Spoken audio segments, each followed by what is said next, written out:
Hi all, कैसे हो आप सब। आज के इस वीडियो से हम नए सीरीज की शुरुआत करने जा रहे हैं। इस सीरीज में हम दुनिया के ऐसे लीजेंड्स के बारे में जानेंगे जिन्होंने इक्विटी मार्केट के इतिहास में एक ऐसा कारनामा करके दिखाया जिसको हम इंस्पिरेशन की तरफ से देख सकते हैं। इस वीडियो में हम एक ऐसे इंसान के बारे में जानेंगे जिन्होंने 35,000 से अपनी शुरू की हुई जर्नी आज के डेट में 900 करोड़ तक आ गई है और आगे भी और जाएगी। इनका अगर पूरा जीवन काल देखा जाए तो ये बहुत इंस्पिरेशनल स्टोरी है, बहुत वैल्यूएबल लेसन से भरी हुई स्टोरी है और हमें इसमें से बहुत कुछ सीखने को मिल सकता है। तो अगर आप जानना चाहते हो कि एक आम आदमी भी अपने जिंदगी में कुछ ऐसी थ्योरी बना के अमीर कैसे बना, तो ये वीडियो अंत तक जरूर देखिए। हमारी कहानी की शुरुआत होती है 1980 के दशक में, जहां बॉलीवुड को वन मैन इंडस्ट्री कहा जाने लगा। अमिताभ बच्चन जी की जंजीर, शोले, मुकद्दर का सिकंदर, दीवार जैसी एक के बाद एक सुपरहिट फिल्में जा रही थी। वही इंदिरा गांधी जी तीसरी बार मैसिव विक्ट्री के बाद पीएम बनी थी और भारत अपना झंडा लहराने के लिए तैयार हो ही रहा था और ये कारनामा मेंस हॉकी टीम ने मॉस्को ओलंपिक में गोल्ड मेडल जीत के कर दिया।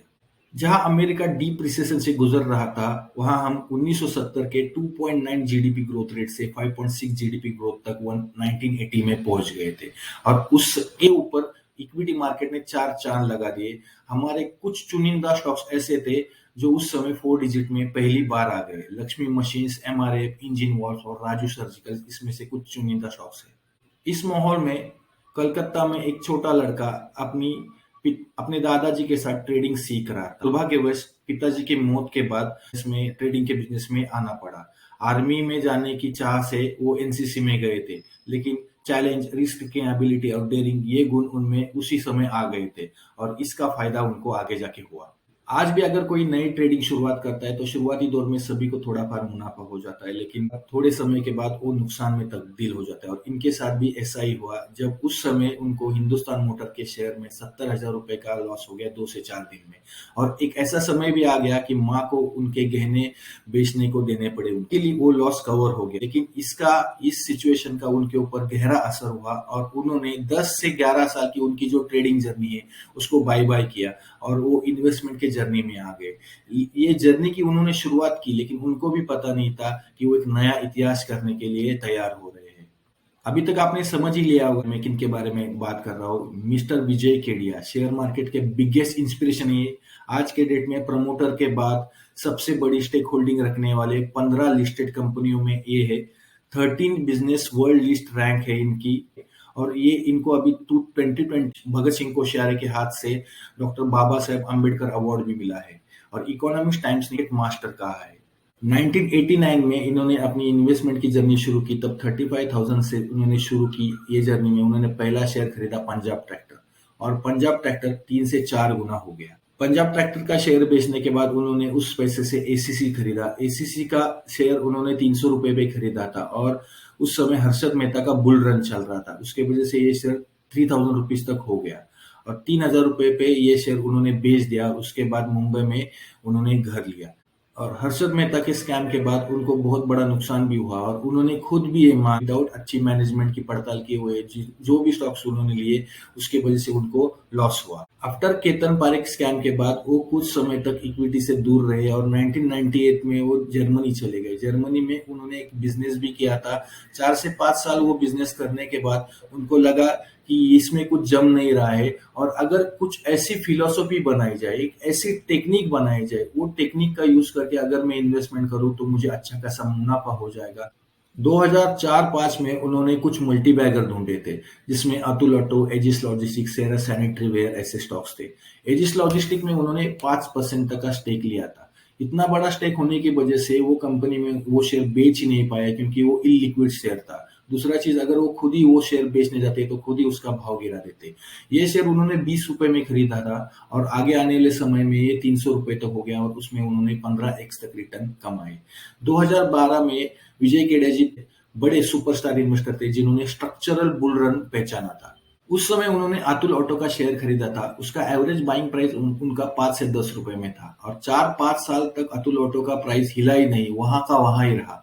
उनके दोस्त उनको कहने लगे भाई इसका कुछ आगे होने वाला नहीं है, लेकिन विजय सर को उनकी फिलोसॉफी पे हमेशा भरोसा रहा। उनको पता था कि कंपनी की मैनेजमेंट अगर अच्छी हो, तो फंडामेंटल कंपनी का स्ट्रांग है, तो ये आगे जाके रिटर्न देगा और ऐसा ही हुआ। अतुल ऑटो का शेयर आगे जाके 500 रुपए तक हो गया। अपने एक्सपीरियंस से और कठिन वक्त में गुजरने के बाद उन्होंने एक फिलॉसफी बनाई जिसको उन्होंने नाम दिया स्माइल। ये वो फिलॉसफी है जिसने उनको 900 करोड़ तक का सफर हासिल करके दिया है। वो जब भी इन्वेस्टमेंट करते हैं तो वे देखते हैं कि कंपनी की साइज छोटी होनी चाहिए, यानी कंपनी स्मॉल होनी चाहिए। स्मॉल यानी मार्केट शेयर कंपनी का जिस भी सेगमेंट में और जिस भी सेक्टर में वो कंपनी रिलेट करती है, उसके पूरे मार्केट के उसमें उसका शेयर जो है, मार्केट शेयर है, वो कम होना चाहिए। ईएमआई मैनेजमेंट मीडियम एक्सपीरियंस की होनी चाहिए, यानी 15 से 20 साल तक की मीडियम एक्सपीरियंस की मैनेजमेंट होनी चाहिए और उस मैनेजमेंट ने 2 से 3 साल, कम से कम 2 से 3 साल डाउन साइकिल देखने चाहिए। क्योंकि अगर ये 2 से 3 साल डाउन डाउन साल देखे उन्होंने, तो आगे आने वाले हर मुसीबत का सामना देने के लिए वो मैनेजमेंट रेडी है। तो कंपनी का मैनेजमेंट मीडियम एक्सपीरियंस का होना, कंपनी के प्रमोटर के पास, मैनेजमेंट के पास स्मॉल साइज से बड़ी साइज बनने का, बड़ी कंपनी बनने की हमेशा चाह होनी चाहिए। लार्ज एस्पिरेशन इनका तीसरा फंडा है।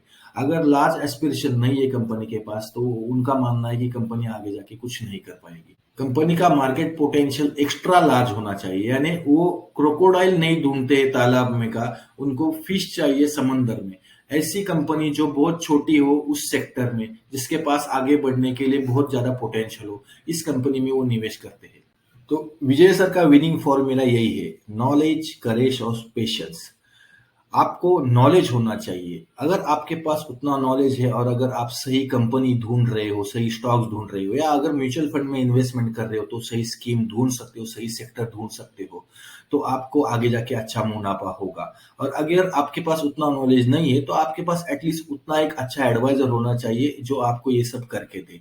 तो आपके पास नॉलेज होना बहुत जरूरी है, क्योंकि आज के डेट में अगर देखा जाए तो उनका मानना है कि मार्केट में 4 तरीके के कैप रहते हैं। एक रहता है लार्ज कैप, एक रहता है मिड कैप, एक रहता है स्मॉल कैप और चौथा रहता है भंगार कैप। अगर 6,500-7,000 कंपनियों में से 4,500 कंपनी वो कहते हैं कि भंगार कैप है। वो कंपनियां ऐसी कंपनियां हैं जो खुद के लिए प्रॉफिट नहीं बना पाएंगी, तो अगर इन्वेस्टर के लिए वो क्या प्रॉफिट करके देगी।